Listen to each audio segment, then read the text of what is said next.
অনেকেই চায় যে আমার দোয়াটা কবুল হোক, সবাই চায় আমার দোয়া কবুল হোক। দোয়া কবুলের তো অনেক শর্ত আছে, তাই না? অনেকগুলো আমল আছে, শর্ত আছে, অনেক সময় আছে, এগুলো মোটামুটি আপনারা জানেন। তো একটা বিষয় আমি বলছি আজকে, একটা দোয়া আছে যে দোয়াটা, যে কথাগুলো দোয়ার শুরুতে বললে এই দোয়াগুলো কবুল হবে ইনশাল্লাহ, এই বিষয়ে আপনি নিশ্চিত থাকতে পারেন। যদি আপনার রিজিক হালাল হয়, ওই শর্তগুলো যদি পূরণ হয়, রিজিক হালাল হয়, বৈধ দোয়া হয়, হ্যাঁ, হারাম কিছু চাচ্ছেন না আপনি, বৈধ বিষয় চাচ্ছেন, হালাল খেয়ে চাচ্ছেন, এই শর্তগুলো পূরণ করে দোয়া করার আগে এই কথাগুলো বললে দোয়া কবুল হবে ইনশাআল্লাহ। আপনি আল্লাহ রাব্বুল আলামিনের এই একত্ববাদের ওসিলা দিয়ে দোয়া করবেন, আল্লাহ পাকের এই তাওহীদের ওসিলা দিয়ে, একত্ববাদের ওসিলা দিয়ে দোয়া করবেন। এইভাবে বলা, পরে শুনে আপনারা মুখস্থ করে নিয়েন।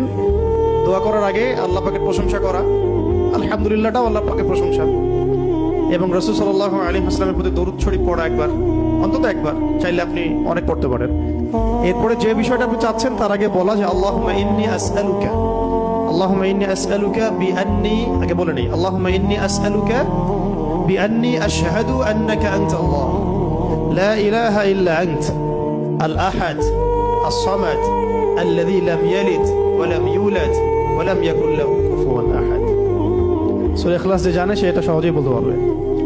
আল্লাহুম্মা ইন্নী আসআলুকা বিআন্নী আশহাদু আন্নাকা আনতাল্লাহ লা ইলাহা ইল্লা আনতাল আহাদ as-সামাদ الذي لم يلد ولم يولد ولم يكن له কুফুয়ান আহাদ।